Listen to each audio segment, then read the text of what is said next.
Recording in progress.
Chair, would you like us to get started with housekeeping comments?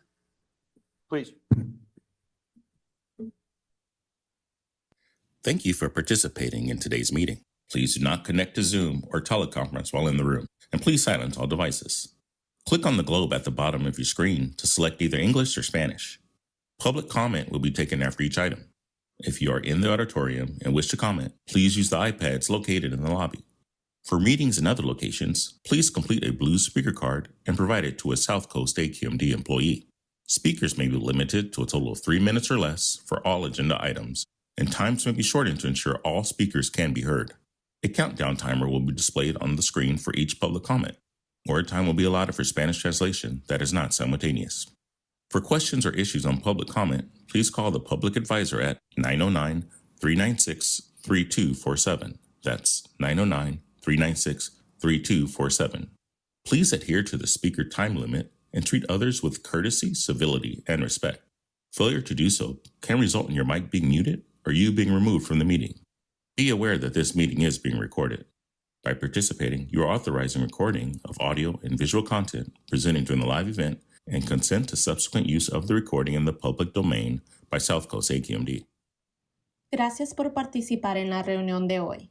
Si asiste en persona, favor de no conectarse a la conferencia telefónica o Zoom mientras esté en el auditorio y silencie todos sus dispositivos.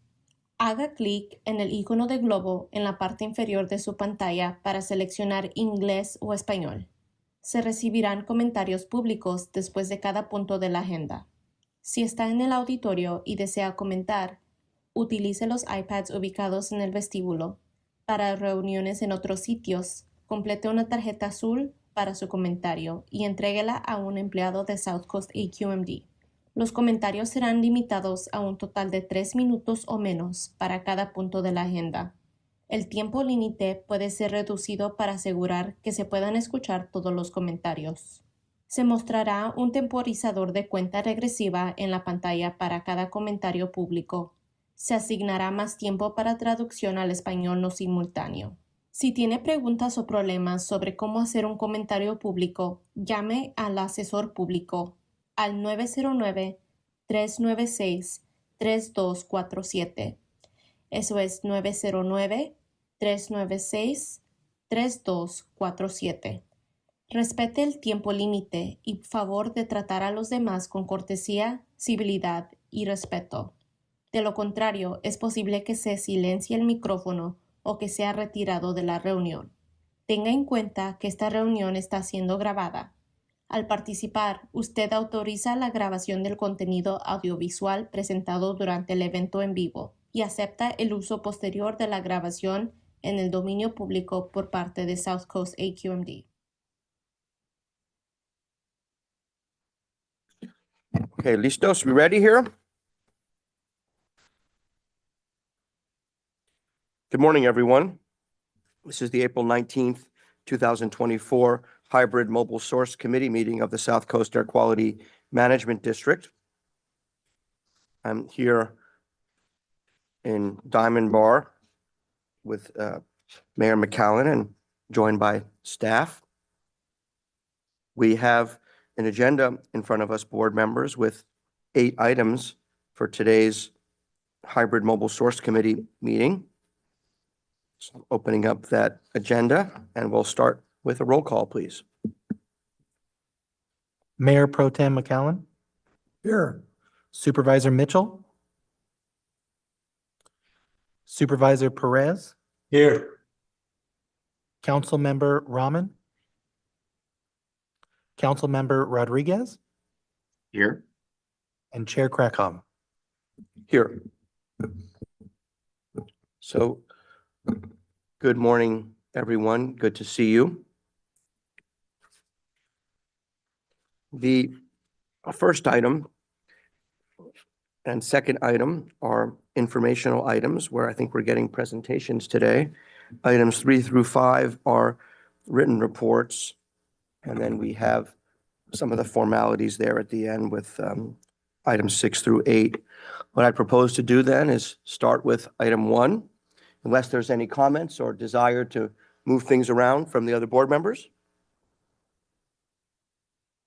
Okay, hearing none, we'll start with informational item 1 with Assistant Deputy Executive Officer Ian McMillan. This is a presentation, update on proposed freight rail yards rule. No motion required. Staff will provide a status update on proposed Rule 2306 freight rail yards. Great. Good morning. Thank you very much, Chair and board members. Happy to talk about this proposed rule. Next slide, please. So today's update is a follow-up to the last update we did in January. There's going to be a lot of similarities between the presentation today and from January. It's a follow-up. We're just adding some more detail to that continuing rulemaking and just building on the same concepts that we discussed back then. So overall, this rule is looking to put some new requirements on rail yards, freight rail yards in the South Coast AQMD. When we originally started this rule with the first draft of rule language, it was really only going to address new rail yards. The second draft of the rule language, consistent with what we discussed in January, is also now covering existing rail yards. So it's new and existing rail yards is in the most recent draft of the rule. The concept here is the same as what we had discussed before, really trying to make sure that we're getting NOx emission reductions from freight rail yards and looking to make sure that there's consistency between what happens across the state with CARBs rules for the in-use locomotive rule, for the advanced clean fleets rule, and making sure that we're getting a proportional fair share of those emission reductions here in South Coast. Let me, if I might, Mr. Chair, ask a question. What does that mean? As far as the proportional fair share? Right. Yeah, let me give an example, for example, with the in-use locomotive rule.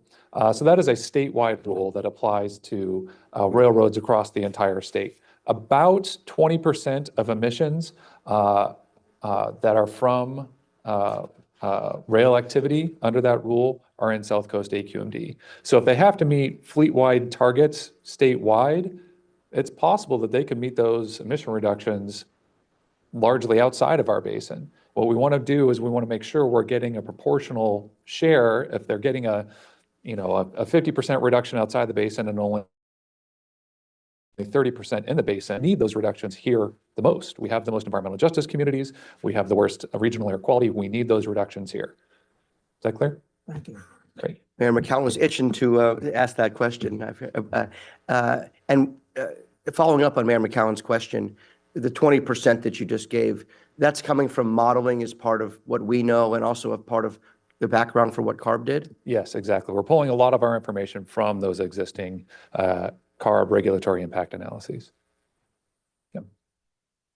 Okay, so the next major component here really is infrastructure planning. We know that this is really critical as we make the transition to new fuels, in particular as we're getting into zero emissions. And so planning out that the zero emissions infrastructure is really critical. And so we have components of the rule tied to that too. Next slide.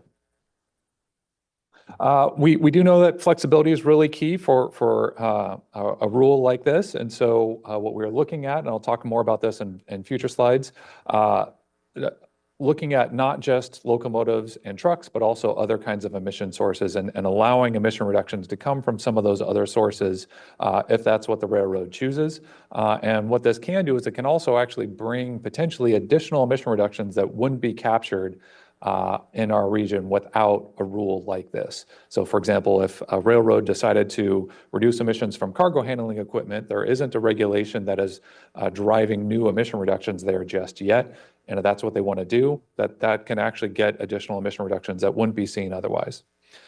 There's also an additional compliance pathway for rail yards facing reduced throughput. For example, if activity is shifting from one rail yard to another rail yard, we allow some flexibility in there and just change the calculation methodologies to accommodate that. Or if there's a major recession, again, we're allowing calculation methodologies to account for those differences.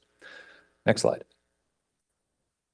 The general applicability, this covers freight rail yard owners and operators. That's the core of the rule. But in addition, if there are any state or local government agencies that are contracting with freight rail yards, we want to make sure that the requirements of the rule flow through to those new contracts that might be put forth or major modifications to contracts. Can you just explain that? What kind of contracts would we be talking about? So if there was, the two examples that are out there right now are with down at the ports with Pacific Harbor Line. That's the ports have a contract with Pacific Harbor Line to operate a rail yard and do rail activity down there at the port. So that's an example of a contract. I'll touch on the applicability on that specifically later. But then also ICTF, that's another one where you have Joint Powers Authority that contracts with Union Pacific to operate that yard. Exactly how we work those contracts and getting that language just right, I think we're still trying to make sure we're looking and getting that exactly right. But the general idea is that if there are new contracts with government agencies, that the requirements of the rule flow through those contracts, and then we make sure that we're actually getting those emission reductions. So the examples that you've given are sort of leases. Is that what we're talking about? Or are there other kind of contracts? The part about the supplying to state or local government agencies, the contract with rail yards is something that I know the mayor's not. That's it. That was your mind communicating with us? Yeah, is that my conscience? I think your question was about whether it's leases versus any other kind of contract. Yes, those are leases. It's possible that maybe there's some other kind of operation that could happen, but I think in general it's going to be a lease, that there's some property that's there, and then for example, some government agency says we want to bring in somebody to operate that rail yard. But I presume you're still investigating the concepts as we get further along. Of course. Okay, next slide. So looking at the rail yards that would be covered by this rule, we have the major rail yards that I think most people know about are here on this map. We are looking at the applicability of the rule. We are not intending that this rule is going to cover absolutely every freight rail line or every siding track as a facility under this rule. We're really looking at facilities as, where's that core focus of activity. So we have definitions in the rule that we're going to continue to investigate with the railroads. We're trying to reach out to the railroads to make sure the applicability is clear for them and for us. And so when we publish the preliminary draft staff report, we'll put a list in there of what rail yards we think are going to be covered by this rule.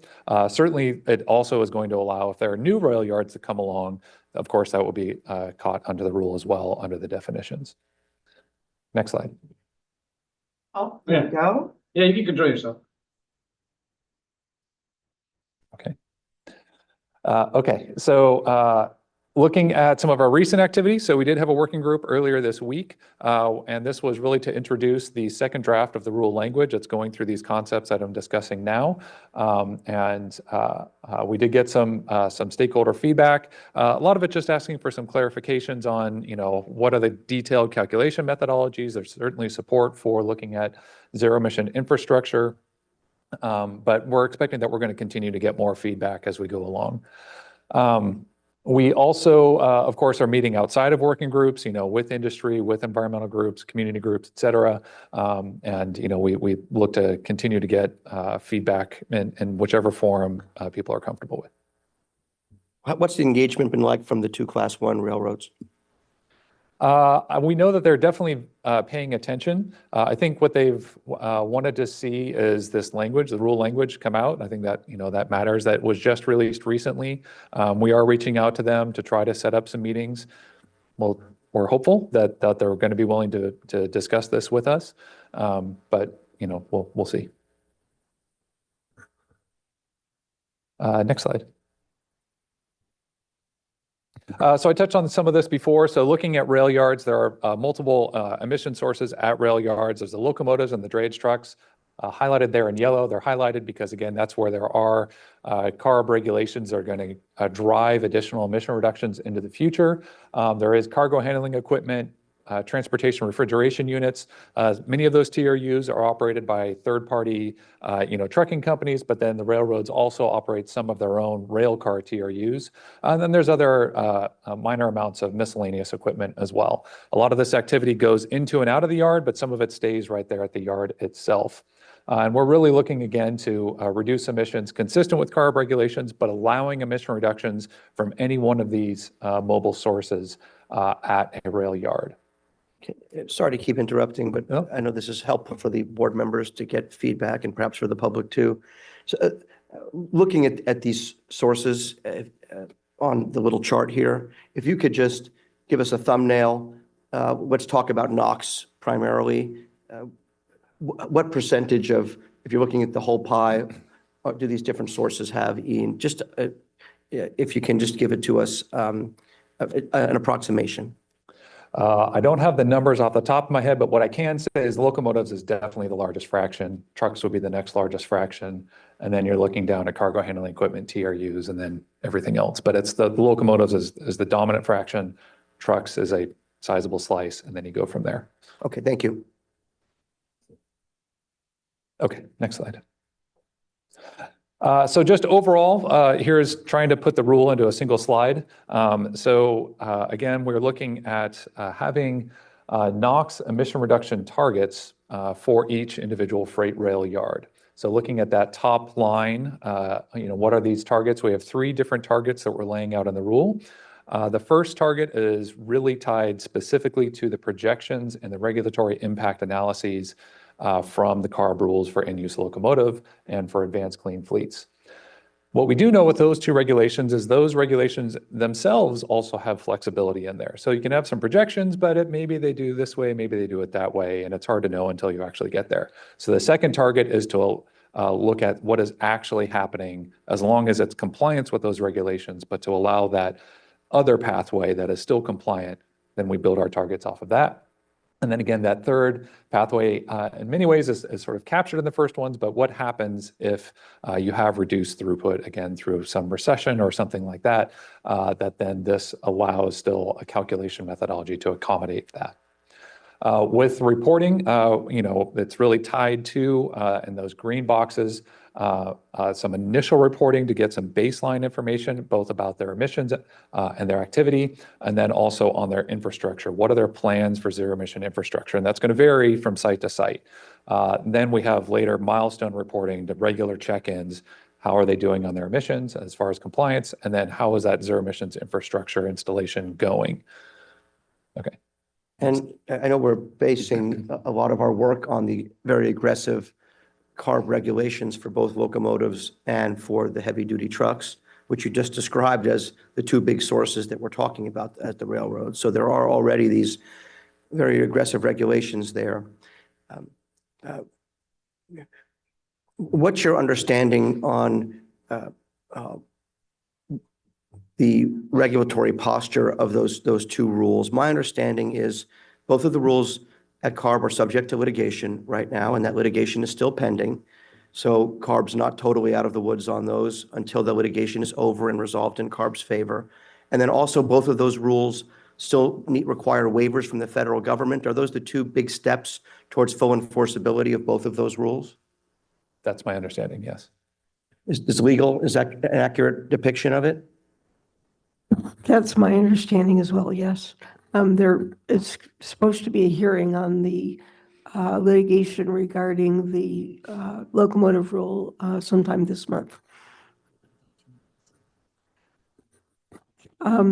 Wayne has reminded me that also in order to take credit for these measures in the state implementation plan, they actually have to be submitted into the SIP. CARB has indicated that they've, at least as for the locomotive rule, they've initiated that process. But I think EPA prefers to do the waiver or approval process first. So there's actually sort of three steps that are Three required. steps. There's litigation that has to be resolved. There's the EPA waivers required for both of these big rules.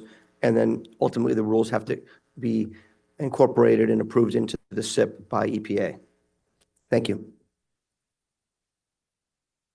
Okay, next slide.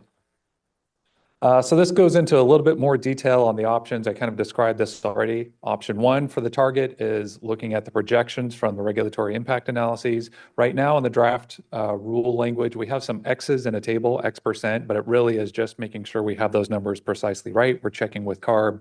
We want to make sure we get those numbers right before we publish those, but it's really just going to flow straight from the existing regulations.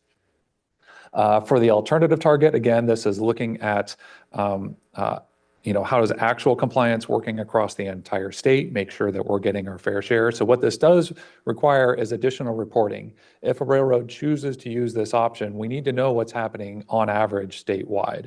So we have some additional reporting that's going to have to occur under this option, again, to make sure that those actuals are, we're getting the proportional share. And then on that third option, again, we're trying to make sure the calculation methodologies all work. Because we're doing these comparative analyses within the rule, there's going to be some really detailed calculations and methodologies. We're building an appendix into the rule that has a lot of that detailed calculation methodology built in there. We're still developing some of that to make sure, again, we get the math exactly right. But we have this third option to make sure that we can allow for that whatever might happen with negative growth in any particular milestone year. And then, oh, sorry, go ahead. I thought you were done with the Just slide. finished on this slide. And then we also have milestone years. We're looking at every 3 years reporting under this rule, and that would take effect after the rule goes into effect. So we don't put the specific dates in the rule, knowing the effectiveness in the rule is maybe a little uncertain as far as when that might actually occur. So we do this relative look. Thank you.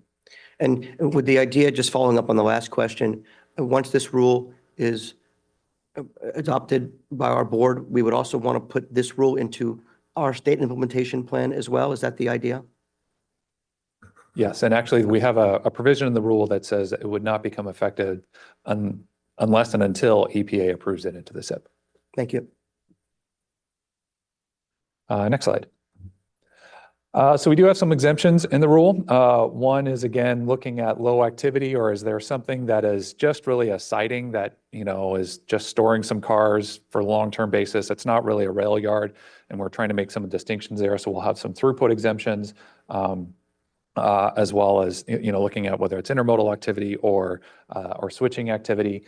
And then we also have exemptions for, and I mentioned PHL earlier, Pacific Harbor Line, that they're specifically carved out of this rule. The way it's written right now is that, if there is a port rule that also captures those emissions under that regulation, then they would be carved out. We also include all of the marine terminal rail yards. Those are not part of this rule. That's not actually under the exemptions. It's under the definitions of the rule, but that port activity really is designed to go under some other rule. It's not really designed to cover under this rule. Can you explain the justification for that? Really, it's just trying to look at where is the locus of activity. And when you look at, for example, at the marine terminals, the rail activity is really tied to all of the marine terminal activity. And so looking at, it makes more sense to have that under that port rule or that, whatever happens over there with the ports. And then this is kind of everything else, right? So there has to be a line somewhere, and that seemed to be the best approach. Can I ask a follow-up question on that? Have we talked to the stakeholders at the ports, the Port of Long Beach, the Port of Los Angeles, the terminal operators about this point and what their view of where the appropriate place for these activities would be in which mechanism? There's been several questions along the way as we've been going through rulemaking on both rules about so who covers what, and we've indicated in the past we think that that's going to align this way, and I think people are listening, and we haven't heard a lot of pushback saying, well, that's a terrible idea. I think what we're hearing is okay. It's kind of the feedback that I can reflect right now. So I don't want to say that there's full support. I think people are just trying to make sure they understand. And in general, I think people are okay with that concept. I guess the only comment I would make is that if we're not going to do it here, we sure as well darn better do it over there. And so, we're dealing with these activities in a different day, and we just have to be sure that day comes. Okay. Next slide. So last slide on this topic. So we do have some next steps, of course. We are working towards public workshops in late May. In advance of that, of course, we'll have a preliminary draft staff report with a lot more information in there, and then another draft of the rule language. We don't anticipate major wholesale changes in between now and then, but we'll have some more details there. We are looking to do some in-person community meetings as well, 3 different meetings. We don't have the dates set just yet, but we are looking to make those in-person down near the ports in Wilmington, Inland Empire area, and then also in the East Los Angeles area. We'll, of course, be coming back to Mobile Source Committee. Right now, we're anticipating that would be in June. And then we think right now we're currently on track for August 2024 for board consideration. Thank you very much, and thank you for responding to all these questions we've been peppering you with from the dais up here. Mayor McCowan, other board members, any other questions at this time, clarifying questions before we open this up for public comment?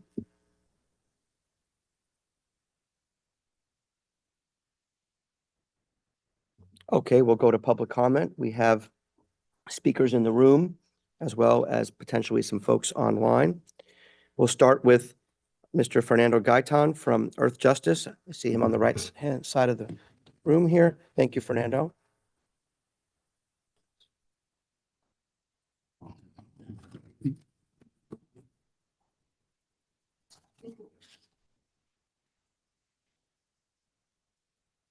Good morning, Chair Krakoff and members of the committee.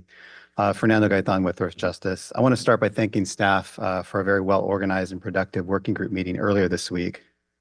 It goes without saying that this rule urgently needs to pass this year. The South Coast faces the prospect of EPA air plan disapproval with consequences that include the potential loss of federal highway dollars, higher fines, and loss of control over some aspects of air planning. We also face attainment deadlines that we have no chance of meeting without stronger regulatory action. This draft includes some good elements, like commitments to setting facility-wide emission reduction targets with interim milestones to ensure facilities remain on track to meet those goals. But however, how you set the targets is going to be fundamentally important. This rule can be made stronger. First, the rule too narrowly focuses on compliance with CARB rules that cover only locomotives and trucks. By setting emissions reduction targets based on those projections alone, the rule could end up allowing railroad companies to do the bare minimum and bring no additional changes to local rail yards. A better approach would be to set targets so that facilities exceed projections offered by just locomotives and trucks and account for other mobile sources in operations at the rail yards. The goal should be to move every potential category of cargo handling equipment, yard trucks, hostlers, and other mobile sources to zero emissions as quickly as possible. Second, there is no reason why new facilities shouldn't have shorter timelines to further reduce emissions, since presumably they can start embracing zero emissions from the start.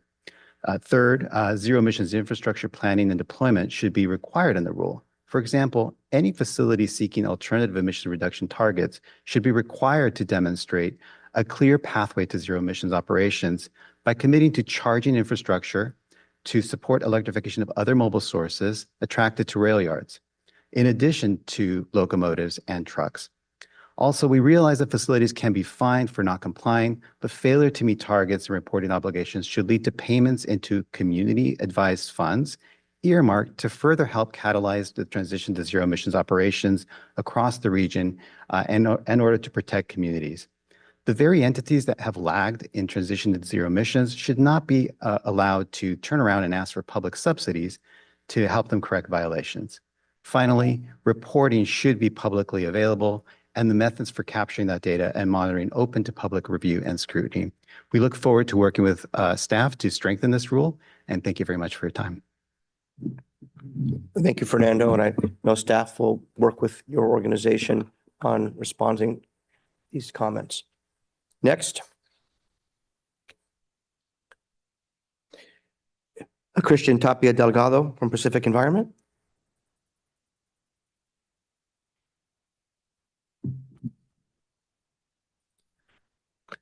Hi, good morning, AQMD board and staff. My name is Christian Tapia Delgado. I'm a climate campaigner with Pacific Environment, and I'm a downtown Long Beach resident where I've lived for 13 years. I attended Cabrillo High School on the west side, where the pollution from the refineries and the trucks and trains coming to and leaving from the Port of Long Beach are unfortunately a part of our everyday life.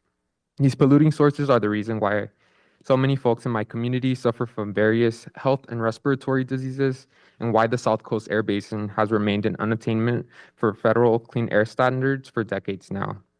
Thank you to the board for moving forward with the rail ISR rather than an MOU approach, whose voluntary measures are not enough to protect our disproportionately impacted Black and Brown working class communities. As seen from the adoption of the warehouse ISR, ISRs are a successful pathway to concrete emission reductions that holds industry accountable for prioritizing profit over people, while also putting us on the path for remedying decades of environmental racism and achieving climate justice. An ISR for rail will speed up the implementation of life-saving zero-emission infrastructure and technology, while also create new green jobs that protects workers' health and is key to reducing exposure to greenhouse gases like carbon dioxide, methane, and nitrous oxide, which we know are all linked to climate change and various different health and respiratory diseases. We urge you to adopt a strong ISR for rail so our communities can have some much needed relief from freight rail pollution. Pacific Environment, along with other members of the Impact Project like East Yard and Sierra Club who are here today, will be leading a day of advocacy next Friday at LA City Hall at 9 a.m. to show Mayor Bass that our frontline communities are in support of the ISR and that we want her to work with AQMD to implement it this year. We invite you all to join us, and thank you for the time. Thank you, Christian. Next, Bobby Joe Chavarria.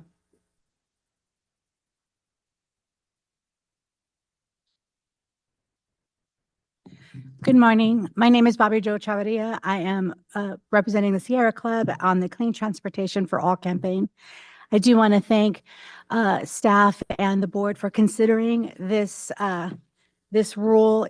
I am a longtime resident of the Inland Empire, where we have several dry ports and rail yards. A good friend of mine that I met almost 20 years ago, she would be here today, except that she is among the victims of early deaths, premature deaths, along the Colton Rail Yard, where she and her family had been poisoned by the toxic fumes. And so, as a mother of an 11-year-old and a 15-year-old who have constant headaches, sinus issues, nosebleeds on the daily, despite multiple air filters in our house, this is the reality that myself and my neighbors are facing.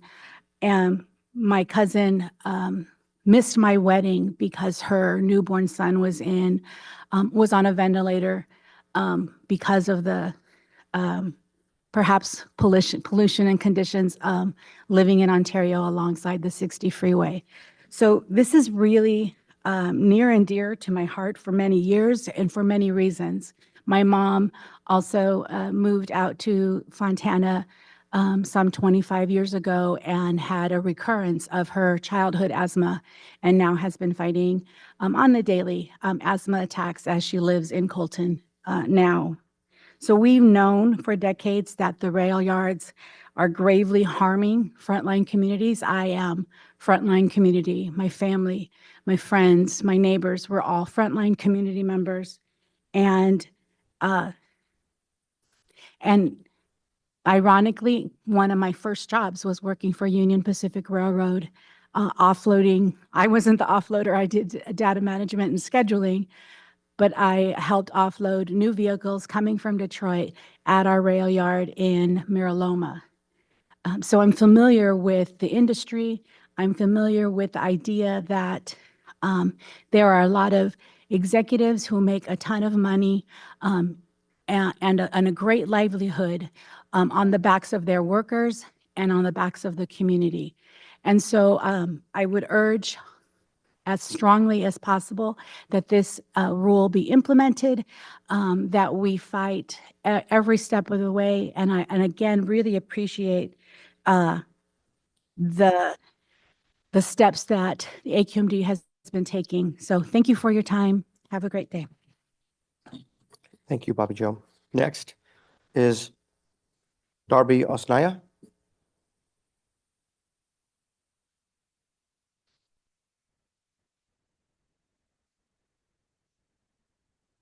Hello, good morning.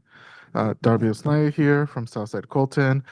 I want to acknowledge that we are on occupied Tongva land, and I am also from occupied Tongva land in Colton. And I want to acknowledge, for those who cannot see, I'm also in solidarity with Palestine, Hawaii, Congo, Sudan, and all oppressed people around the world, because this is all united. The struggles are united here. And it really is heartbreaking that y'all want to have exemptions, because y'all know very well billionaire companies, millionaire companies, companies in general will do everything in their power, even if they lose more money doing it, to get an exception than to do what's right. As we see with COVID, people, unless they're forced to, will not do what's right for safety regulations. So please, I am very much against the exceptions. I understand the gray zone, but also we all understand here. Companies are shasty. The fact that we have to be here because the companies won't do right by the community says a lot. So I'm very much against these exceptions. Especially as somebody from Southside Colton, I mirror everything that Bobby Joe just said. You know, our community is affected by asthma, by cancer. It's generations. The next 7 generations are already going to be affected. So let's take this seriously. Also, hybrid public workshop in late May. We're already in April, mid-April. We should have those dates. In-person community meetings in Wilmington, Inland Empire, East Los Angeles. Where? We should have those dates and times already, because I am a community organizer with Peace Edge, and it is very hard to get community out. Everybody is struggling right now. People are having to work, go to school, do what they have to do to survive. And for y'all to not give us dates, y'all know that we're out here trying to work with people's schedules. You know, to get some community out here on a Friday is very difficult. So please give us those dates as soon as, like, we should have already had those dates a month ago. So no exceptions, no reasons why we shouldn't have those dates already. And just remember, we are very, very highly affected by your decisions that you make. I'm very grateful that we are looking at the right path. But yes, keep getting community involvement, because the few of us that came out here, this whole room should be packed. And I give it out to those who are online. Thank you for those who are taking the time and multitasking, most likely, to give their comments. So shout out to all you online. Thank you. Thank you, Darby. Next is Alberto Leon.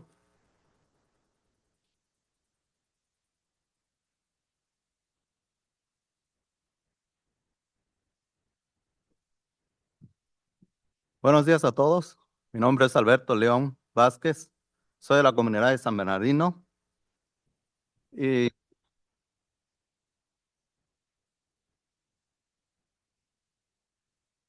estoy colaborando con la Colectiva Popular para la Justicia Ambiental.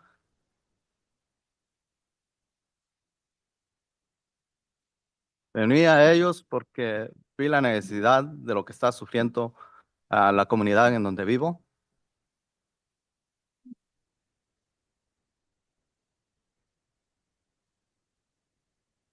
Es de sobra saber lo que esta comunidad está sufriendo por la contaminación.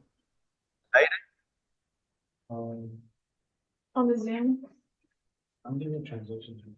Y son diferentes las causas por las cuales eso afecta a la comunidad de San Bernardino y sobre todo porque se ubica su situación geográfica hace.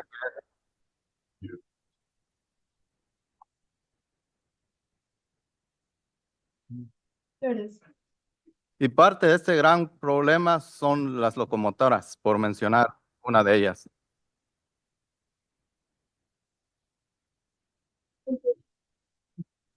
Entonces, pues agradecemos a las diferentes partes que están colaborando para solucionar este problema. Pero queremos un mayor ímpetu sobre este gran problema.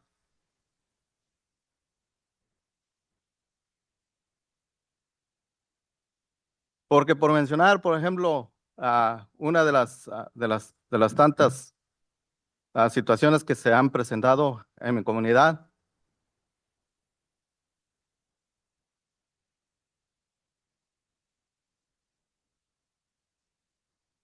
diferentes enfermedades y eh, voy a mencionar un caso específico de unos amigos que tuvieron que, porque su niño está hace unos años, que tuvieron que,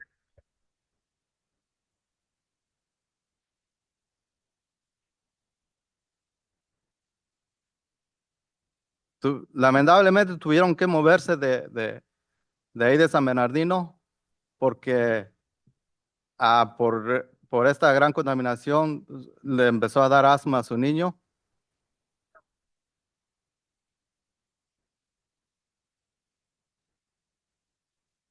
Y tuvieron que abandonar todo y ir a buscar un mejor lugar en donde pudiera estar este niño porque tenía ese grave problema que se estaba, eh, y tuvo que moverse de ahí.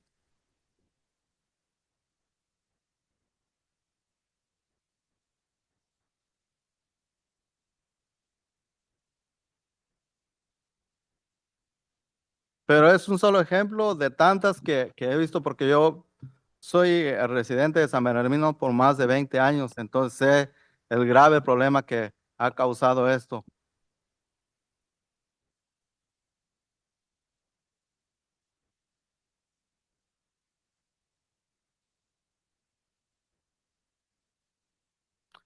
Es por eso que estoy aquí en nombre de la Colectiva Popular para la Justicia Ambiental,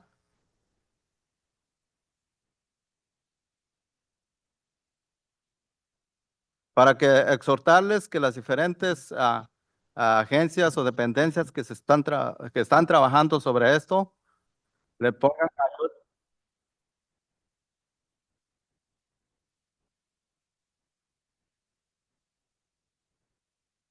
pongan de su parte el mejor esfuerzo para sacar estas reglas que beneficien a la comunidad.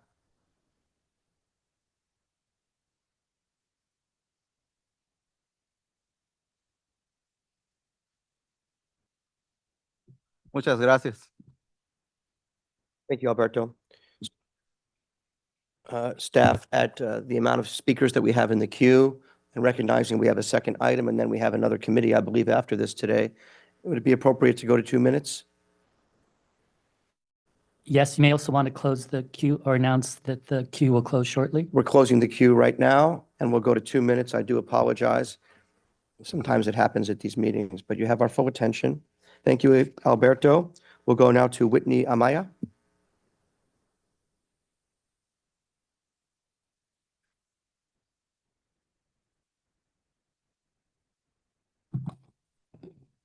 Good morning. My name is Whitney Amaya, and I'm a community member from West Long Beach and with Eastern Communities for Environmental Justice.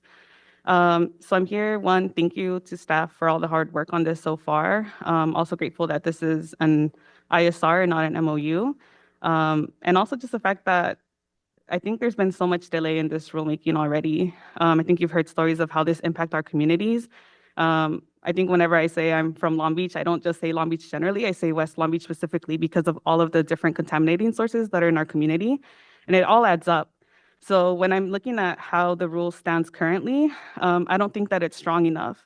I feel like it should be building up or building off of CARB's rules, but I think that it falls short in not addressing all of the mobile sources that are contributing to all of the pollution that we're experiencing in our community. I think that there should be targets for cargo handling, in addition to all of the other sources that we're currently seeing for trains and for trucks.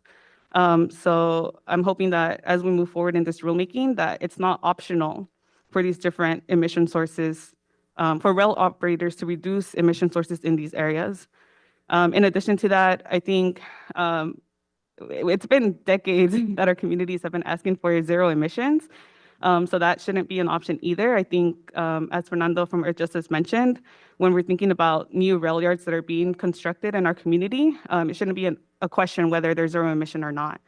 And in addition to that, I also want to echo, we need more time for community engagement, more notice. I know at the working group meeting, they said they'll give dates 2 weeks in advance. It's not enough time. And just making sure that there's an option to attend hybridly. And I know I'm running out of time, but also just would appreciate more transparency in making sure that the reports that come from this. Thank you, Whitney. Next is Yasi Kavazadeh from Sierra Club.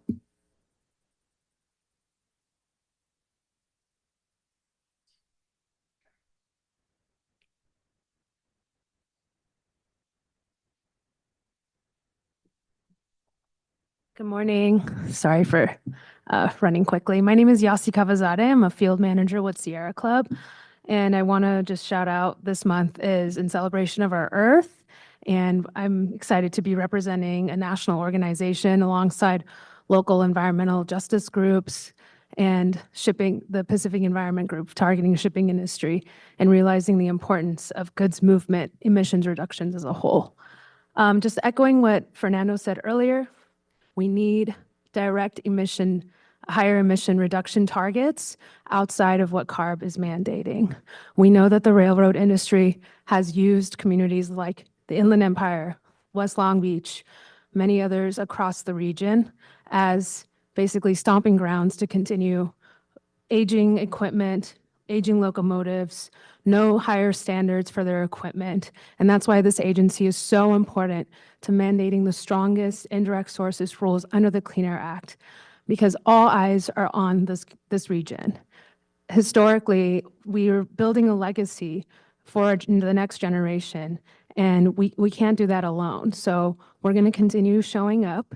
I know you've missed us, and I'm really excited to be able to share this opportunity with many people that are bringing on new perspectives as someone who's been advocating here for the last 10 years. So I'm really excited for this new era. I'm hoping we can continue to support staff, really thank Ian and Elaine, doing a great job, but we do need community meetings to be communicated ahead of time, and we'd like to collaborate with you as much as possible on those community meetings as well. Thank you. Thank you, Yasi. The last in-person commenter is Jesse Parks.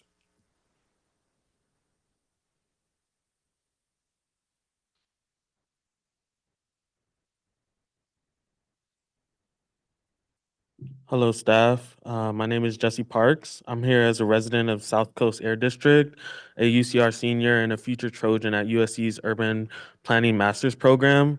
First and foremost, I would like to thank AQMD for listening to impacted communities. However, the presented rule lacks stringency. As a student who has seen how far the AQMD has gone since I was in high school in 2018, I am optimistic that the rail ISR could be more robust to protect frontline communities. With the consideration of emergency room visits, increased hospitalizations due to heart attacks, aggravated asthma, decreased lung function, restricted airways, and even premature deaths, we know our region's rail yards are detrimentally harming our communities. Building on solutions found in the warehouse ISR passed in 2021, the benefits of large-scale, you can implement the proposed rule, which would ensure emissions reductions. With that said, I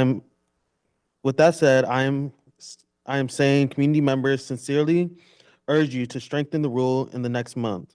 The health of our communities is on the line and are standing in solidarity, and we want to encourage you guys to strengthen this rule. Thank you. Thank you, Jesse. Congrats on that. We'll go to the commenters online. Dory Chandler from the Coalition for Clean Air.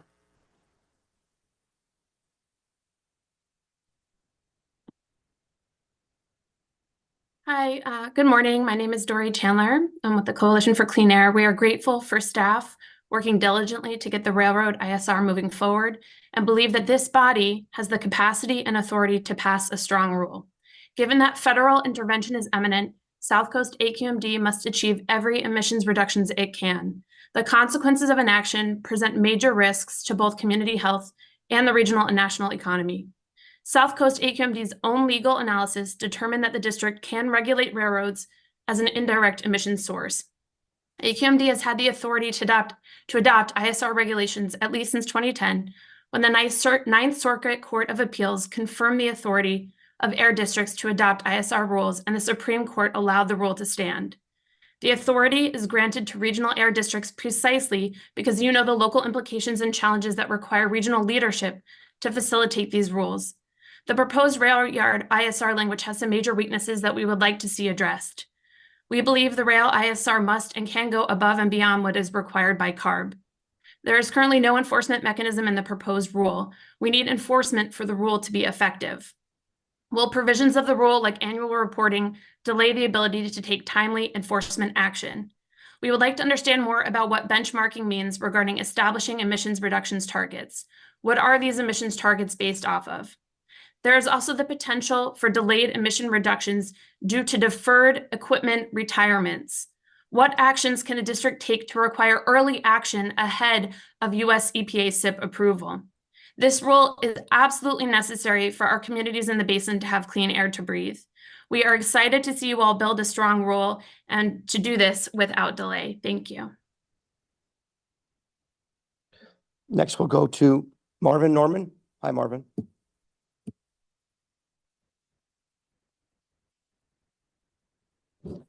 Good morning, board members and members of the public. Marvin Norman, San Bernardino community member and from CCAJ. And I'm here to echo the points raised by Fernando and others. It was good to see the rule, and we are glad to the work that staff has done on it. I know I personally have been in many meetings with Ian and the team, and they've been very willing to listen to our input and see how it could be incorporated. So we're thankful for that. And we, of course, just want the strongest rule possible and to make sure that we are doing all that we can. We can see what the alternative is. Recently, I got a email alert from the Mojave Desert AQMD saying that they just entered agreement with BNSF over their proposed rail yard up there, which is definitely much weaker than the rules that are being pursued here in the South Coast.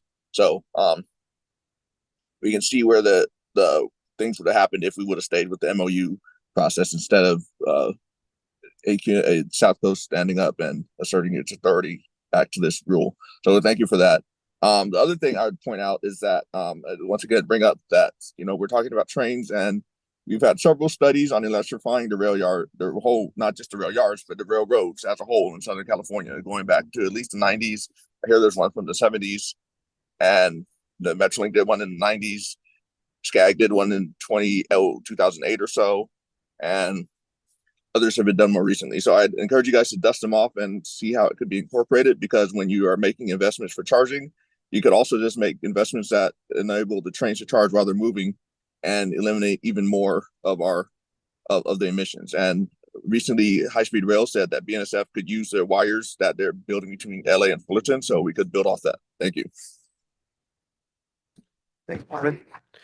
The next is Donnie Al-Haydari.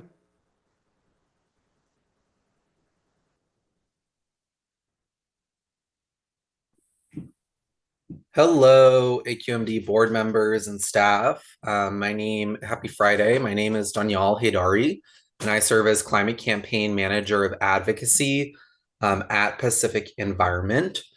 And I want to thank staff for your work On this rule, as folks before me have already mentioned, communities have been impacted by rail pollution for far too long. There has been irreversible damage to communities, to families, and it's about correcting everything that we can from here on out. So I encourage you to move forward with this rule and to strengthen the rule even further to make sure that communities are protected from the burdens of the fossil fueled rail industry. And some ideas that have been mentioned, but I just want to re-up for how the rule can be strengthened. We need a rule that targets converting cargo handling equipment and other mobile sources to zero emissions. We need a rule that holds the biggest polluters accountable for failing what it takes to clean up their operations. We need firm commitments to zero emissions from facilities that have not been built yet. And we also need transparency through the public reporting of results. I would encourage AQMD staff and board to proceed forward with robust community engagement to think through all of these loose ends about how the rule can be strengthened and to really listen to the community, to really take to heart the stories that you've heard today about how this rule can really save lives, which I know you all have at the top of your mind. So thank you all so much, and I encourage you to move forward with a strong rail indirect source rule. Thank you. The next is Thurl Golden. Good morning, Thurl.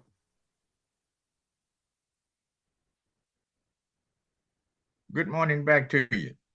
And I would just like to support my colleagues in their comments and give a couple things. The Mobile Source Committee is challenged with eliminating mobile source threats to the health of the communities, especially the communities in and around the ports and the rail yards. With that, in February of this year, the port has reported a 60% increase in cargo movement. And with that, they left out the fact that that cost about 50 lives, additional lives, that 1 month with 60%. These types of things must be stopped. The pollution that they are causing must be eliminated, not mitigated. The rail yards, the ports are killing us at alarming rates. And we are asking that you support staff, and I want to applaud staff. So far, what I've seen staff stepping out doing has been a big difference, and I support that. And I would like for you to support them in their effort to get this job done, bring these tickets home so we can have a better life moving forward.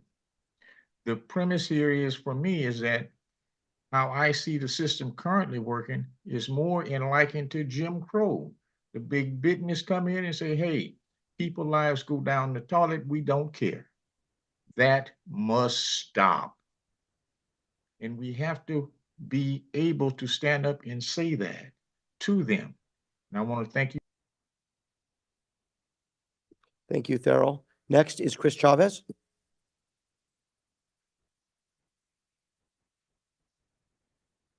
Yes, good morning, board members. Chris Chavez, Deputy Policy Director with Coalition for Clean Air.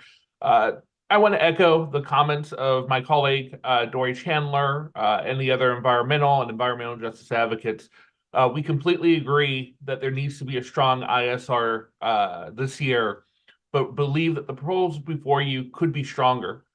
This rule, along with the port's ISR, are among the key promises that have yet to be fulfilled to the AB 617 communities. Those emission sources were identified by many of our AB 617 communities as they're being their priorities.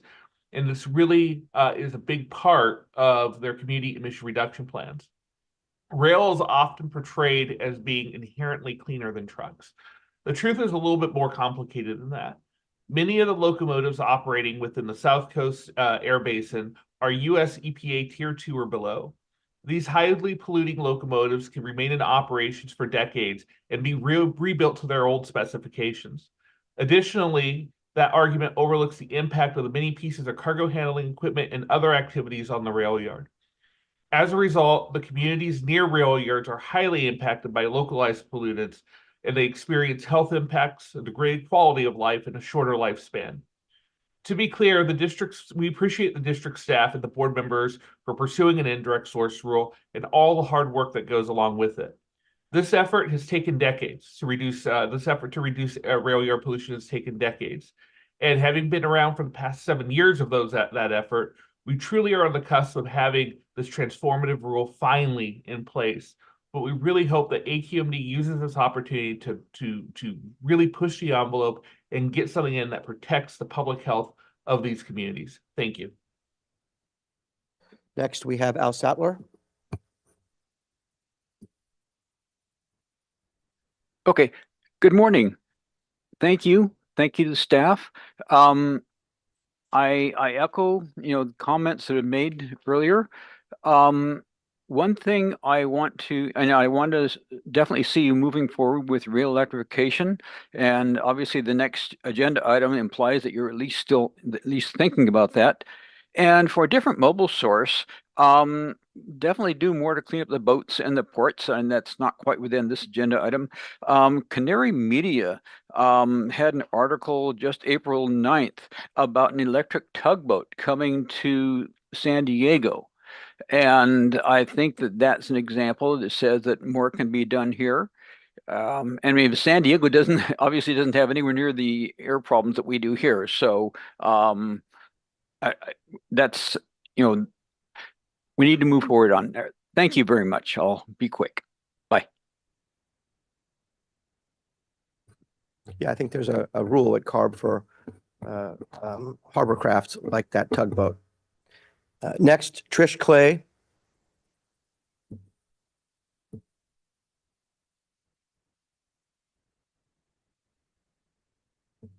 Hi, Trish. Oh, good morning. Good morning. Yeah, good morning, and thank you. I'm Trish Clary with Union Pacific Railroad, and I want to thank the staff for the previous 2 working groups, which we were able to participate in.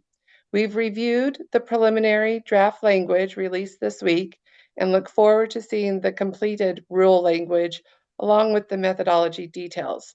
We will work with staff on our clarifying questions. Thank you. Good to hear. Thank you, Trish. Final speaker is eyeballs. Ms. Senna from Fontana. Hi, good morning. My name is Elizabeth Senna, and I am a community resident from Fontana. I'm also a member at CCAUJ. And so I'd like to extend my sincere gratitude to the AQMD staff for taking the time to be present at CCAUJ's 2nd annual Rising Voices Environmental Justice Conference. I'd like to highlight that the warehouse ISR, which was passed in 2021, has already shown promising results in reducing emissions. However, the benefits of the warehouse ISR are undermined if the rail yard ISR remains unfinished or if only half measures are offered. Transparency is a vital process, and so public reporting of results will enable the community to stay informed about the process made. The health of our communities is of utmost importance, and we can't afford to stall or weaken these critical life-saving rules. I'd like to remind the Air District that you have full legal authority to adopt rules that require the region's largest polluters to take concrete actions and reduce emissions. And please remember, our community deserves clean and safe air. I'd like to also ensure timely available information for community workshops. It's crucial to maximize participation and engagement. So yes, if you could please let us know when these workshops are going to be available, I would greatly appreciate it. And again, thank you for the work that you guys are doing. And I just would like to encourage you to use your authority in an effort to make our communities safer and cleaner. Thank you. Thank you. So that concludes the public comment. Anything further from the board members on this item? Mayor?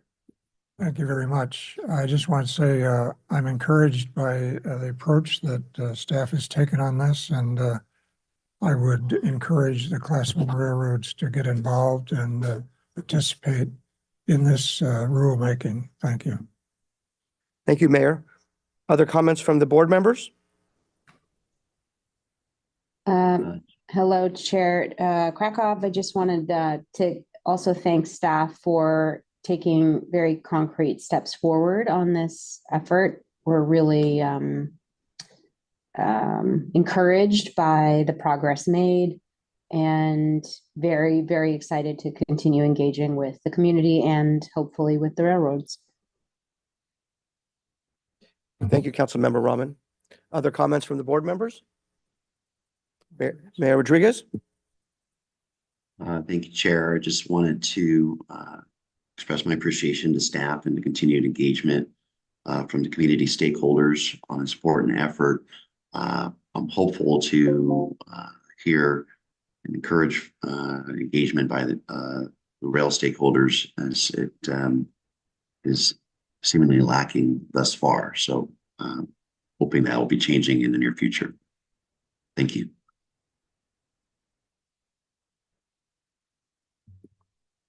Anything further?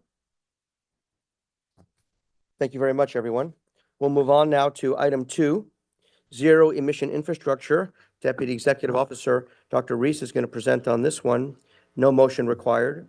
During the public hearing for the adoption of the 2022 AQMP, staff committed to bring an annual discussion item to the Mobile Source Committee on the latest status on the development and deployment of zero emission charging and fueling infrastructure.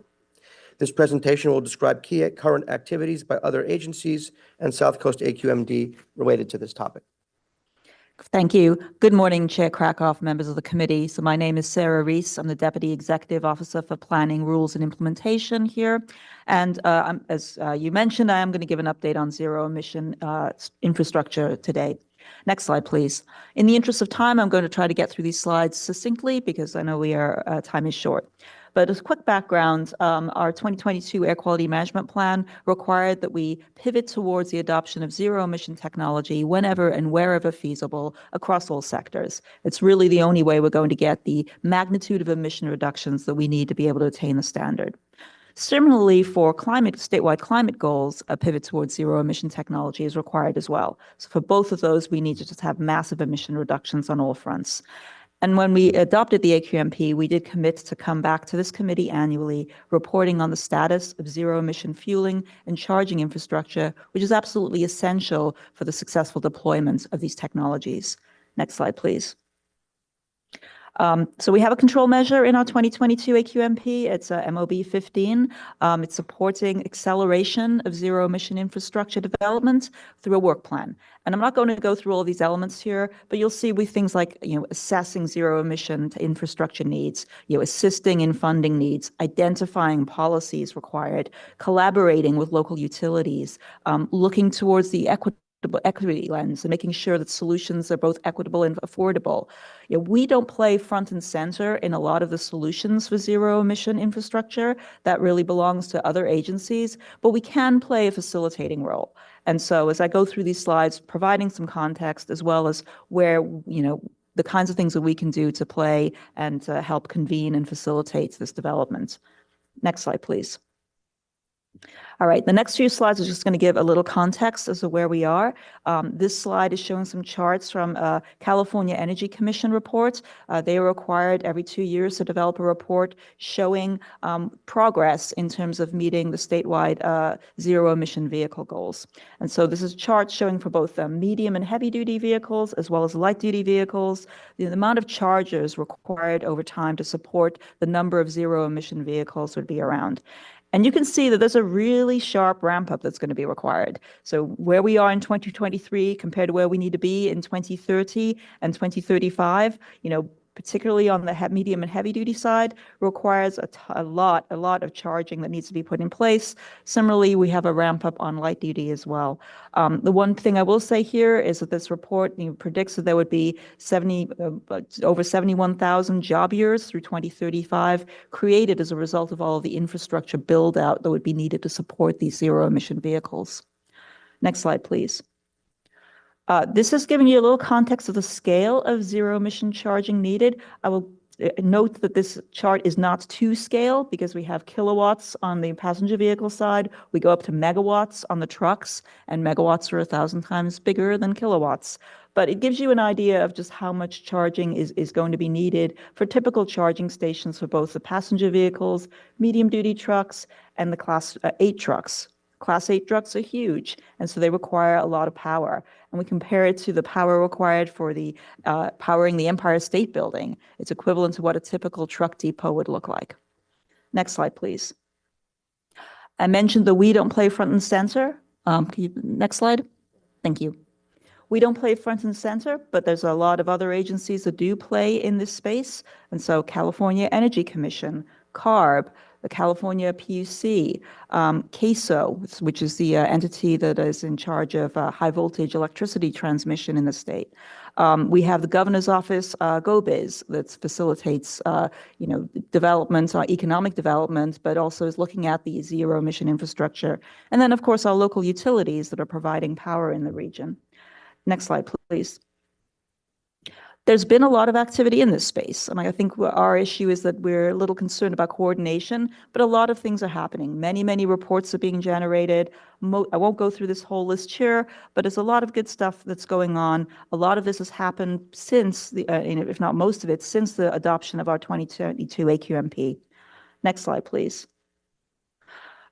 So California Energy Commission, one of the things that they do on a regular basis is their integrated energy policy report, which provides kind of a cohesive approach to looking and solving at the state's energy needs over time. And one thing I'll note is over the past 5 years, when they've been giving these updates, the expected electrical demand has risen consistently, mostly from the electrification needs for transportation. We do see that there are still significant gaps between statewide policy goals and what the current state of infrastructure is. So on the column on the right here for renewables in 2023, you can see where we are versus what the 2045 target is. And there's a pretty big delta there. You might say, well, we've got 20 years to get to 2045, so that'll probably work out. But then when you look at EV chargers, comparing what we have in 2023 versus what the 2030 target is, well, that's only 6 years away, and it's a pretty big gap. And similarly with heat pumps, we also have a pretty big gap. So a lot of work still needed to do to be able to get to those statewide targets. Next slide, please. Okay, this is looking at the key components of zero emission infrastructure. The electrical grid, we have different attributes, power generation, to transmission, to distribution of the power, and then also then the on-site infrastructure to be able to do the charging for those electrical vehicles. Similarly, for hydrogen, you have production, distribution, and then the demand end of it. And I'm going to talk through some of these different attributes with the key challenges of each of them. Next slide, please. Okay, on power generation, the key challenge we're looking here is growth. We're predicting growth in peak energy demand over time that keeps going up every time we look at it. Again, mostly because we have revised projections for what's required from transportation electrification. We will see here that even though that is growing and it continues to grow, we think that this is probably manageable. We know that more and more renewables are coming online. We know that there's more battery storage, both being generated as well as statewide goals for increased battery storage. And so to us, that feels like it's more of a manageable problem. Next slide, please. On transmission, a couple of key issues here, not the least of which is wildfire risk mitigation. We've seen a number of wildfires sparked from infrastructure, so there's many safety measures, additional provisions that need to be put in place to guard against wildfire. This, affects a lot of things, including customer rates. We also have challenges in accommodating the growth in peak electric demand, and then also challenges in connecting the increasing renewable generation that we have. Renewable fuel or renewable power is typically generated in more remote locations. Often there's challenges in having the infrastructure to get that power delivered to the regions that needed it. And then we also have different charging behavior as we charge more and more zero emission vehicles. That can influence what the shape of peak power looks like. Next slide, please. For local distribution, the key issue here is often circuit capacity in regions aren't enough for the what we predict to be peak charging for zero emission vehicles. And so this is from a CEC analysis. It shows that 13% of areas in our region have predicted peak zero emission vehicle charging loads that are going to be expected to exceed local capacity by 2025. So that's that column in the red. And then when you look across the other regions, 89% of those areas don't have excess capacity as currently modeled for a single charging depot for heavy duty trucks. If you remember the slide up front where that was 9 megawatts predicted for a typical depot. So these are areas where they have less than 10 megawatts of excess capacity. Next slide, please. Key issues for local distribution. Again, we're looking at the distribution infrastructure. Will take a lot longer to build than what it takes to order and deliver and get a zero emission vehicle. So you have that lag time due to the permitting required, due to the utility work, all of the construction, et cetera. Facilities are then also looking for, given that, how can they have on-site power generation? What are the solutions that they have in place? We've heard stories of facilities getting diesel generators in place to charge electric vehicles. That's not a solution that we want to see. And so looking at those challenges, thinking what kind of stopgap measures you can put in place that will actually address that. Next slide, please. All right, looking at on-site infrastructure, these are areas where South Coast can play a role. And one of the significant roles we can play is in funding. When you look at the recent funding that we provided for chargers, both on medium and heavy duty, for light duty, on hydrogen stations, et cetera, that's a pretty big role that we play, and it's something that we've been doing and will continue to do. We have potential upcoming funding from the CAR-MOIA program. We are working on a building appliance rebate program for building electrification, and then also have recently applied for a climate pollution reduction grant from the federal government. Next slide. We can also play a role with our rules. So we look at our Rule 2305, our warehouse rule, that facilitated additional charging capacity, additional plugs for the electrical vehicles being brought in. We also have our Rule 1153.1 on commercial ovens, where that also has some requirements for zero emission technology. And then, of course, we have our upcoming rulemaking, port and rail ISR, as well as continued rules for, electrification of appliances. Next slide, please. There are major opportunities for hydrogen. When we talk about zero emission, we're not just talking about electricity. So we believe that hydrogen shows promise in hard to electrify sectors, very particularly on the heavy duty applications. Hydrogen is going to be a part of the solution, both for what we need for criteria pollutants, as well as for greenhouse gases. So long haul trucking, for example, some of these heavier duty applications at the ports, for example. Next slide, please. But a key challenge for hydrogen is it's getting pretty expensive. And I can attest to that as somebody who fairly recently drove a hydrogen fuel cell vehicle. Prices were promised to go down to around $2 per kilogram. And CARB in their models for economic modeling for their rules, $8 per kilogram. But today, and this chart actually is inaccurate, it's about $36 per kilogram. And so that's a very big challenge. A lot of that is a struggle to move the supply chain from industrial gas to scaled up for transportation.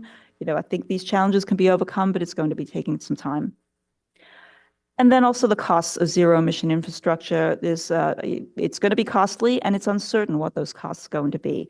So CPUC is estimating a range of $26 to $50 billion through 2035 for the privately owned utilities in our region. So a big range there. But we do expect, even with all of those costs, that over time, even with those increased grid costs, the costs for homeowners, overall energy costs will be declining for households. Next slide, please. Okay, last slide, just our next steps. We're going to continue our efforts to collaborate with the private sector and identify new policies moving forward to enhance and encourage the adoption of zero emission technology, help wherever we can on the analytics, and then continue to aggressively pursue grant opportunities because funding is absolutely key in being able to make this transition. That concludes my presentation. Thank you, Dr. Reese. It's the work of our lifetime, the stuff you're describing. Open this up for any clarifying questions for the committee members at this time.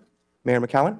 Thank you very much. You did mention stationary sources. How does that requirement compare to the transportation requirement for infrastructure and distribution?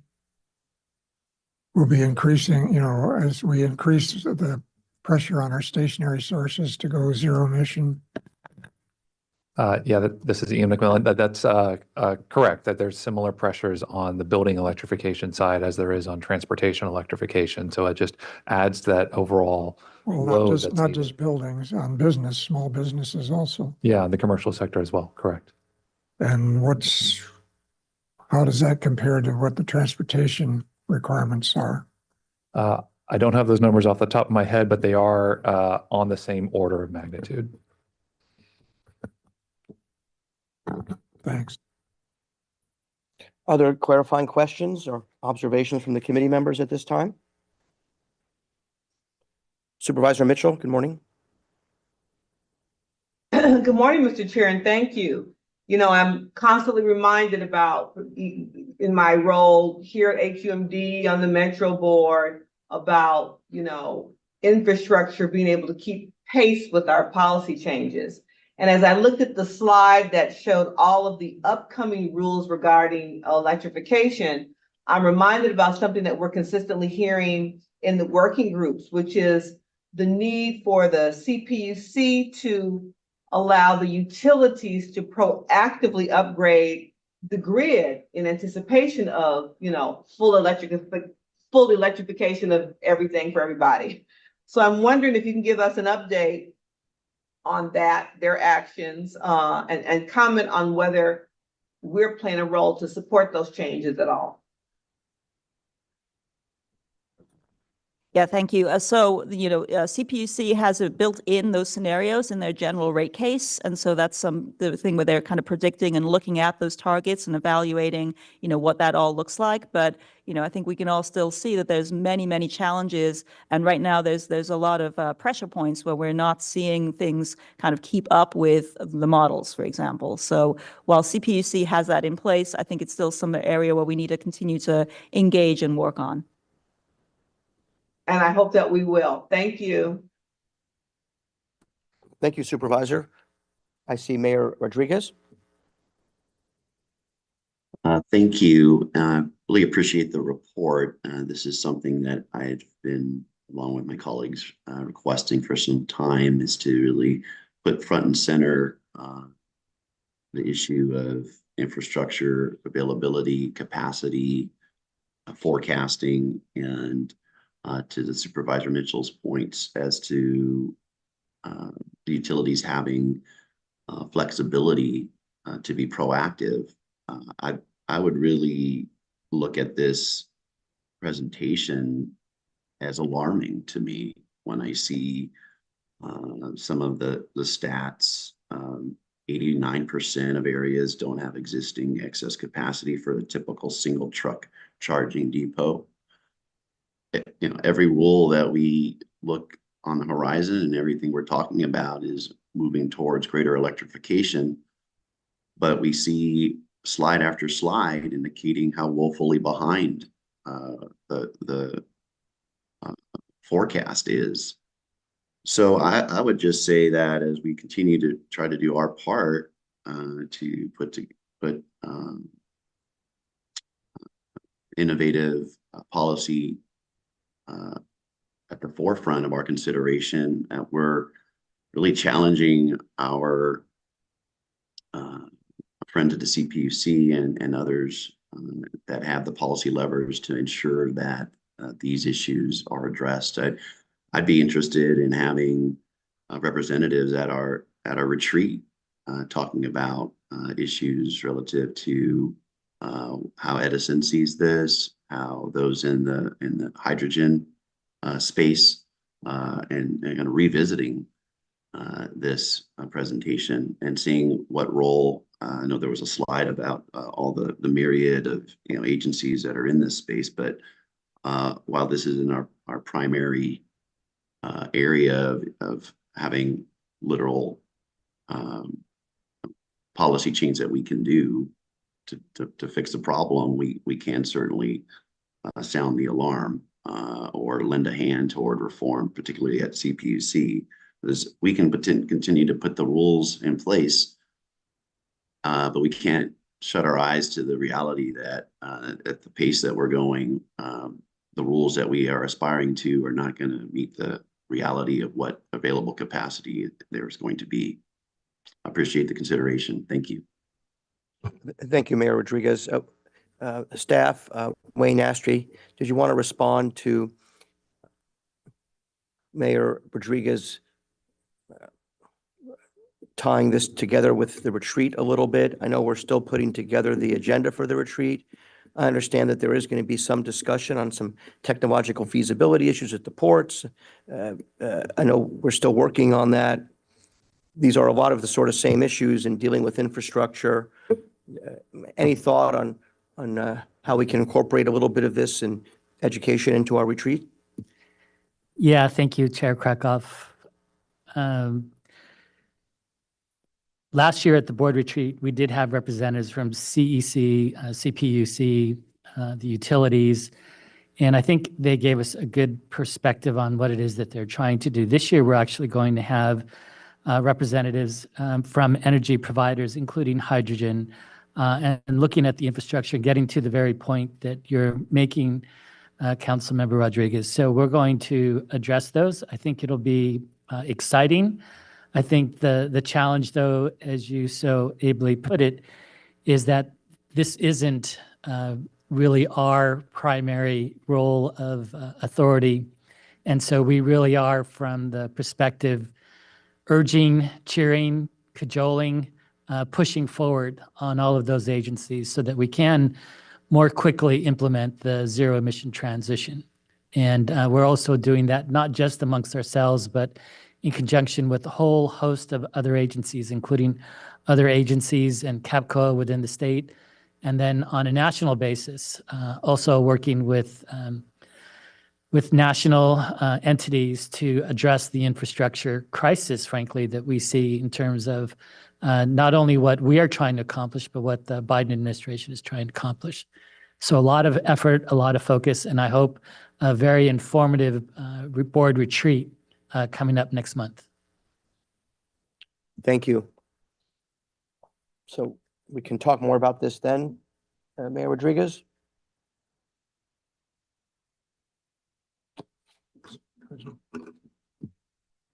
Great.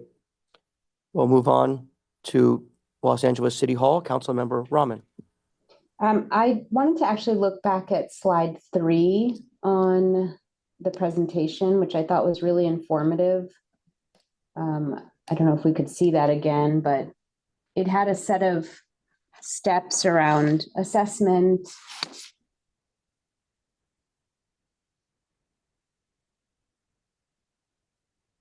assistance, identification of targeted policies. And I just wanted to understand, is this the work that AQMD is engaged in? Is all of these steps, or this is broadly what is needed for the ecosystem to move in the right direction?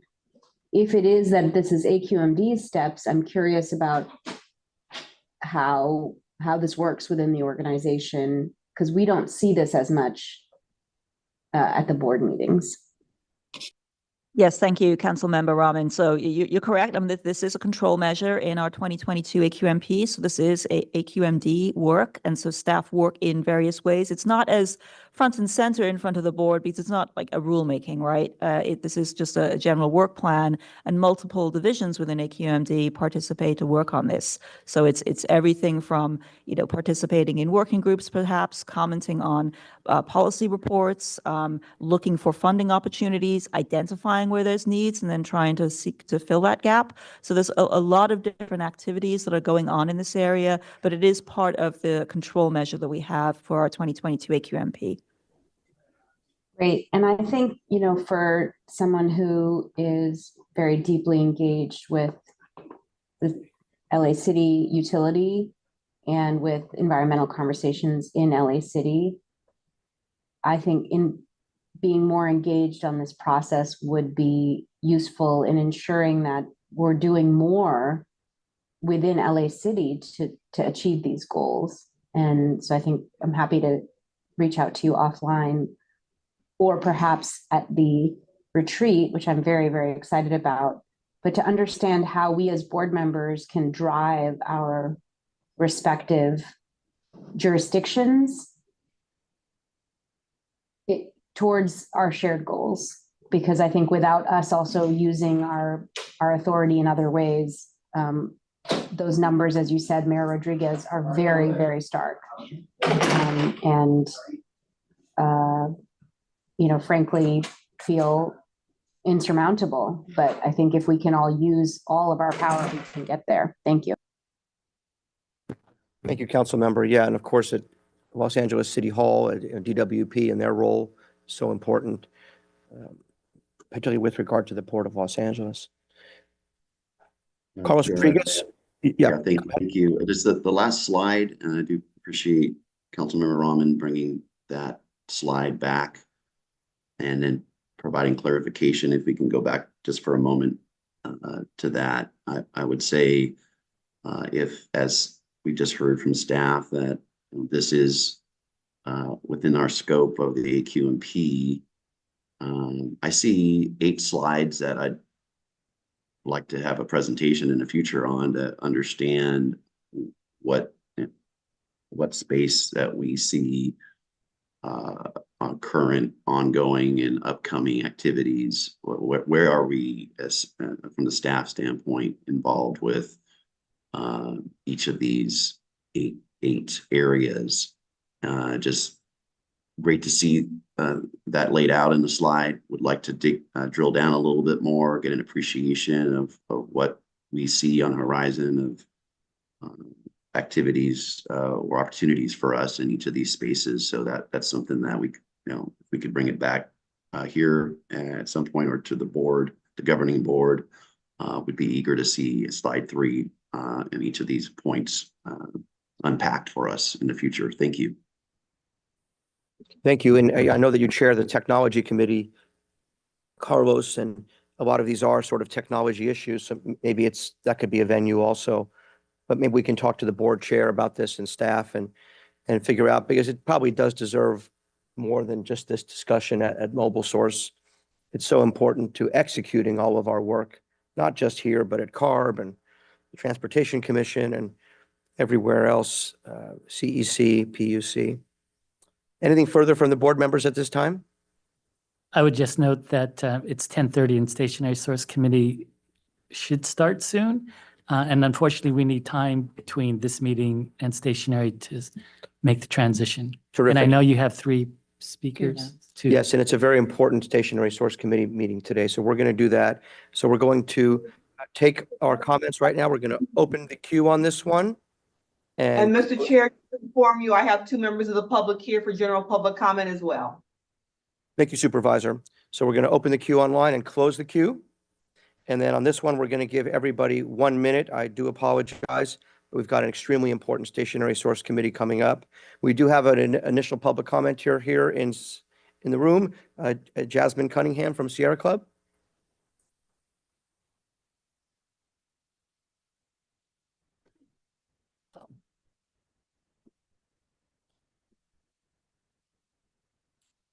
Good morning. Good morning, Mobile Source Committee members. My name is Beth Marie Kimball, and I represent Southern California Edison. I appreciate the opportunity to address the committee today. SCE fully supports AQMD's support role in infrastructure development. Upgrading the grid is a time and cost-intensive process, so we appreciate Dr. Reese pointing out the key filings and massive work pending before state energy agencies. We believe coordination with state energy agencies is crucial to avoid duplication of efforts and ensure efficient resource utilization. I want to share that SCE is ready to play our part to help increase the grid. At a grid scale level, we do have our general rate case filing before the California Public Utilities Commission right now, and acknowledge that we have discussions with AQMD, Wayne, Susan, executive leadership on our GRC and how we can support each other on this work. We have also shared that filing, and if AQMD is interested in tuning and providing comments for that filing before the PUC. We have multiple programs to help address grid capacity, but want to share. Thank you, Beth Marie. I'm so sorry. We're just limited to 1 minute, but we know that Edison's an important partner, and we hear from you all the time on many issues and want to continue those discussions. We'll try to go back to the room here if we can with Jasmine. We'll try that. Hello, hi, I'm Jasmine, and I live in logistics hubs area of Ontario and Fontana. And this particular topic is very important for my community because of the increased chargers in the warehouses. Over 300 plus chargers will be coming in, which is obviously very beneficial for the logistics hubs, for the warehouses, and the community members.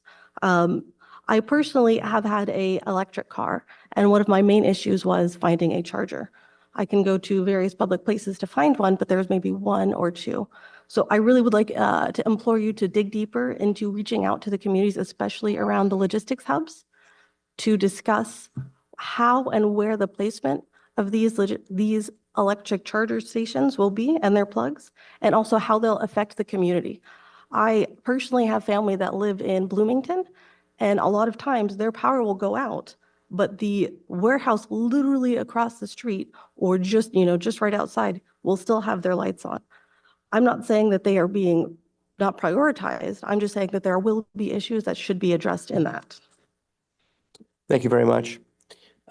Supervisor Mitchell, if we can turn this over to you and your in-person commenters at the LA County. Thank you very much. You've had 2 to sign up. Thomas, is it Jelenic Thomas? Morgan will go first, but it's Jelenic. Perfect. Morgan Caswell from Port of Long Beach. Okay, let's switch it over. Switch it because it's specifically zoomed on supervisor, but we go. Hang on 1 second. Okay, it's on. There you go. There you go. Go ahead. Oh, that was weird. Yeah, go ahead. When you talk. If you move forward. Okay. There you go. All right. Slide to your left. Oh, it adjusted. It adjusted. There you go. All right. Good morning. I'm Morgan Caswell at the Port of Long Beach. Is it going? Yes. Okay. All right. I'm here today to reinforce our longstanding commitment to collaborate with AQMD on solutions that will achieve meaningful emission reductions from goods movement related sources, and to assure AQMD board members that we remain fully engaged in the indirect source rule development process. In February and March of this year, AQMD held 3 working group meetings on the port's ISR at the Port of Long Beach Administration Building. Port staff actively participated in all 3 meetings, which were well attended by a diverse group of port community stakeholders. In addition, ports and AQMD have been coordinating closely on grant applications to ensure we are collectively maximizing funding support from the federal government to facilitate our transition to zero emissions. It's this type of collaborative and cooperative effort which has been so beneficial over the years. Port of Long Beach continues to invest. Her time has expired. This 1 minute is really killing people. We get the gist and do look forward to working with you, and we need to talk and continue to work together. Mr. Jelenic?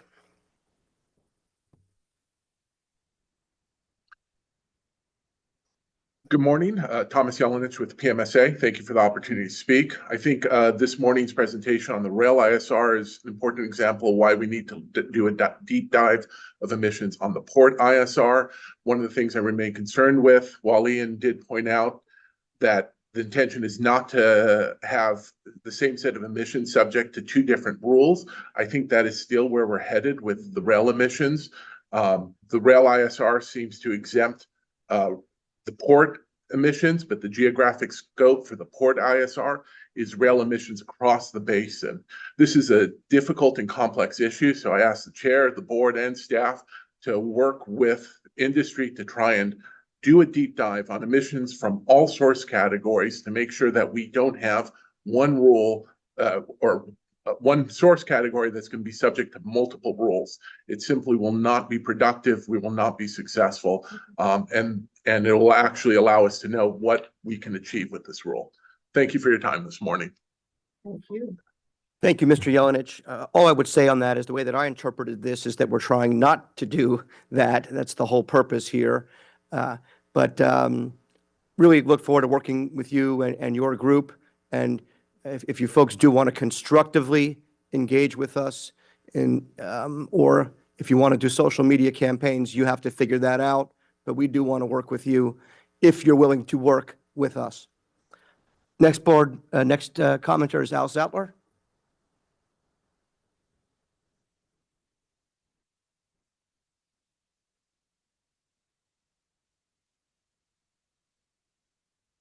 Okay. Al, go ahead, please. Okay, there was the unmute button. Okay, first of all, I want to say thank you very much. I agree that an infrastructure presentation is alarming. And one thing I will say is that it shows a need for more local generating capacity to overcome the bottleneck of long distance transmission. And we need to, support rate structures that will encourage rather than discourage local transportation or local transmission. And talking about the PUC also need to very much be focused on Department of Water and Power because they're a big player in here also. And I'll cede back the rest of my time. Thank you. Okay, we'll finish up with Mark Abramowitz. Thank you, Mr. Chairman. This is Mark Abramowitz. I just wanted to add two things to what staff said, and also thank Member Rodriguez for his comments, because I think he was spot on, but we now have some targets. One is that for a lot of the issues that staff mentioned were problematic, staff can have a great influence in those. I'm also talking to a number of folks who, depending upon how the district responds in terms of zero emission requirements, are prepared to enter the market here in this basin. But the signal must be sent from the governing board. Lastly, I do want to point out that there is also a horrendous availability of upchargers and fueling stations that are up. And that's an important issue that needs to be addressed. Thank you very much. Thank you very much, Mark. Okay, anything further from the board members at this time? Again, we're going to hear a little bit about this at the retreat for sure. I'm really looking forward to that. The next items 3 through 5 are report and file. Anybody want to pull that or any comments? Any other business at this time? That takes us to open public comment. We'll do that for 1 minute, and we're going to open the queue.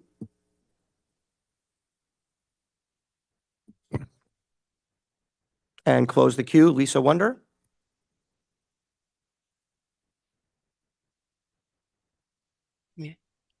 Hi, can you hear me?